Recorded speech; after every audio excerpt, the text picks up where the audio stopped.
ಸಮಿತಿಯ ಪ್ರಮುಖರಿದ್ದಾರೆ. ಅಲೆಮಾರಿ ಬುಡಕಟ್ಟು ಸಂಘ ಏನಿದೆ, ಸಮುದಾಯ ಸಂಘಟನೆಗಳಿದೆ, 8 ಸಂಘಟನೆ ಇದೆ.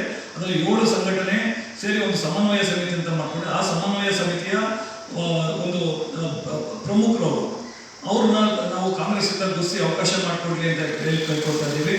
ತದನಂತರ ಇನ್ನೂ ಚಾವಡೆ ಲೋಕೇಶ್ ಆಗಿರ್ಬೋದು, ಅವ್ರಿಗೆ ಕೇಳ್ತಿದ್ವಿ. ಭಾರತೀಯ ಜನತಾ ಪಾರ್ಟಿನ ನಾನು 30 ವರ್ಷದಿಂದ ನಾನು ರೋಹಿತ್ ಅಂತೇಳಿ ನಾನು SC ಮೋರ್ಚಾದಲ್ಲಿ ರಿಸರ್ಚ್ ಆ್ಯಂಡ್ ಪ್ಲಾನಿಂಗ್ ಸಂಶೋಧನೆ ಮತ್ತು ಯೋಜನೆ ವಿಭಾಗದ ರಾಜ್ಯ ಸಂಚಾಲಕರ ಕೆಲಸ ಮಾಡ್ತಾ ಇದ್ದೀನಿ. ಚುನಾವಣಾ ನಿರ್ವಹಣಾ ಸಮಿತಿಯಲ್ಲಿ ಇದೇ ಅಲೆಮಾರಿ ಸಮುದಾಯದಲ್ಲಿ ಕೆಲಸ ಮಾಡೋಕ್ಕೆ ನನಗೆ ಅವಕಾಶ ಕೊಟ್ಟಿತ್ತು ಪಾರ್ಟಿ.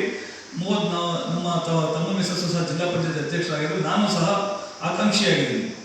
ನಾನು ವೈಯಕ್ತಿಕವಾಗಿ ಇಲ್ಲ ಅಂದ್ರೂ ಈ ಸಮುದಾಯಕ್ಕೆ ಒಂದು ಧ್ವನಿಯಾಗಿ ಕೆಲಸ ಮಾಡಬೇಕು ಅನ್ನೋ ಒಂದು ನಿಟ್ಟಿನಲ್ಲಿ ನಾನು ಸಹ ನಮ್ಮ ಪಾರ್ಟಿಗೆ ಮನವರಿಕೆ ಮಾಡಿಕೊಡ್ತಾ ಇದ್ದೀನಿ. ಹಾಗಾಗಿ ಭಾರತೀಯ ಜನತಾ ಪಾರ್ಟಿಯಿಂದ ನಾನು ಪ್ರಯತ್ನ ಮಾಡ್ತಾ ಇದ್ದೀನಿ. ಜನತಾದಳದಿಂದ ಶೇಷಪ್ಪ ಅಂತವ್ರು ಅಂತಿದ್ದಾರೆ, ಅವರು ಸಹ ಪ್ರಯತ್ನ ಮಾಡ್ತಿದ್ದಾರೆ ಅಂತ ನಾನು ಭಾವಿಸ್ತೀನಿ. ಮತ್ತು ವಿವಿಧ ನಾಯಕರುಗಳಿದ್ದಾರೆ, ಸಾಕಷ್ಟು ನಾಯಕರು ಉಟ್ಕೊಂಡಿದ್ದಾರೆ ಜಿಲ್ಲಾವರೆಲ್ಲ. ಯಾಕಂದರೆ 74 ಸಮುದಾಯ ಸೇರುತ್ತೀವಿ. SC-ನಲ್ಲಿ 51, 23 ST-ನಲ್ಲಿ.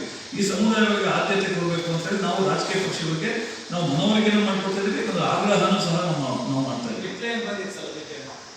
ಈಗ ಇಷ್ಟೆಲ್ಲ ಹೋರಾಟದ ಪ್ರತಿಫಲವಾಗಿ ನಮ್ಮ ಭಾರತೀಯ ಜನತಾ ಪಾರ್ಟಿನಲ್ಲಿ ನಮಗೆ ಇವತ್ತು ರಾಜ್ಯ ಮಟ್ಟದ ಒಂದು ಅವಕಾಶ ಕೊಟ್ಟಿದೆ.